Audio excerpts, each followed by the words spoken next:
Hey, g'day, welcome to Scrander's Workshop. I've got this little hatchet to clean up, give it a new lease of life, make a new handle for it. So the first thing we're going to do is get rid of this old rubber handle.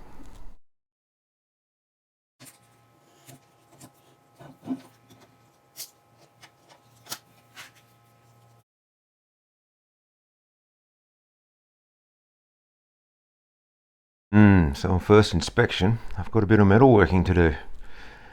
Not very straight, so I'll have to fix that. Wow, this thing's been abused. Look at the neck on that, look at the twist in there. Yep, alright, bit of heat. I'll get this fixed up.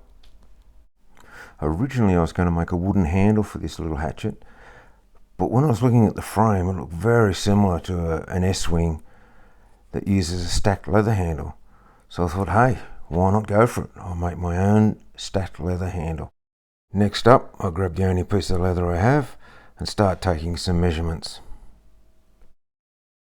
And I start to work out how many squares I'm going to need. So it's 150 millimeters long, 6 inches, and my leather works out at about 4 millimeters thick. So I grab the calculator. I need about 38 squares. So I grab the original rubber handle, make some quick measurements, and work out how big my squares are going to be. And unfortunately, I'm only going to get 24 squares out of my piece of leather. I'm going to need to find some more leather, but where? Sometimes a bloke's just got to do whatever it takes.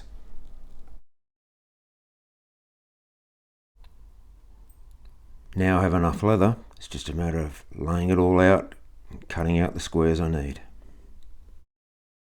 This piece of tube, and it's the perfect shape and size to make into a cutting die for the leather. And I'm just using an old speaker magnet to keep the die on the bottom of the ram. If you saw my restoration of my arbor press, this is the first time I've used it in anger. Very happy with the way it works.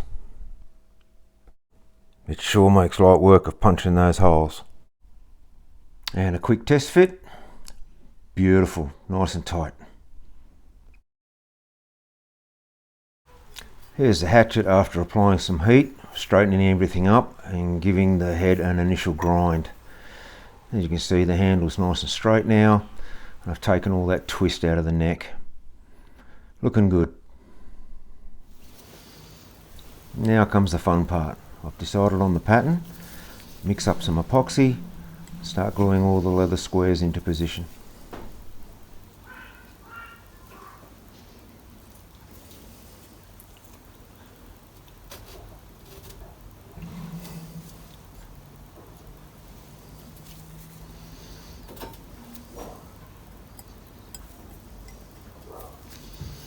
I'm going to let this lot set up for the night, come back tomorrow and have another crack.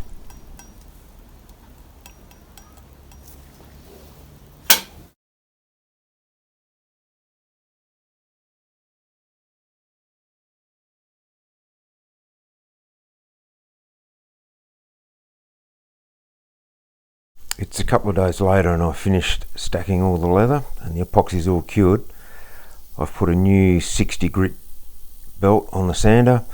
Now it's time to get into some rough shaping. You may notice most of the dust getting sucked straight back under the belt. I've built myself quite a large vacuum system for the workshop, and that's working quite well there. It's sucking up nearly all the dust. Even so, I still wear a respirator.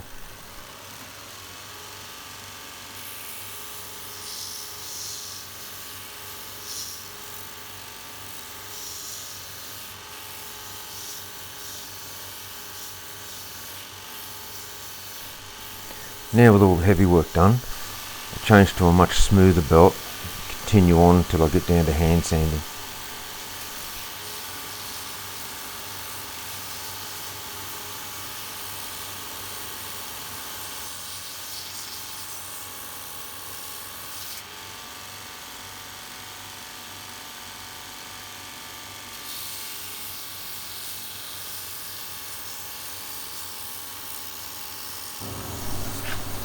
At this point I'm generally happy with the shape of the handle, so I'll grab the piece of stainless steel plate, put it over the base of the handle, pinned over the ends to hold it in place.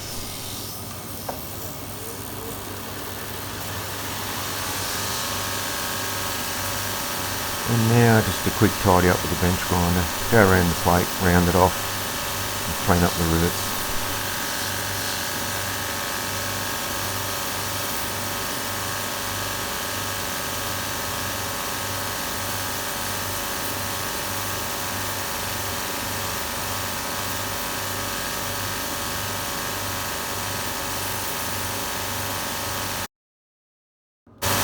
Here I'm giving it a final stain.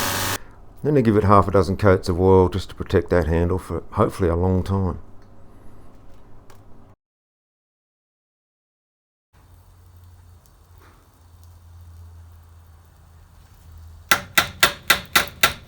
So how did it turn out? I'm pretty happy with it. I didn't go mad with the polishing because I cleaned this up to use it, not hang it on the wall. I'm not that keen on the Scoutcrafter red. I think I'll change that to black. But generally, yeah, it feels good in the hand and I'll get a lot of use out of it. And here's the obligatory showing that yes, it will chop wood.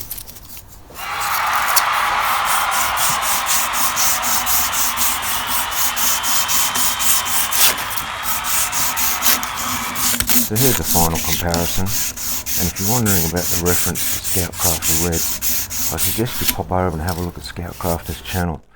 The man's a walking encyclopedia of knowledge about tools and does awesome restorations. So if you're into tool restorations, I recommend you go there.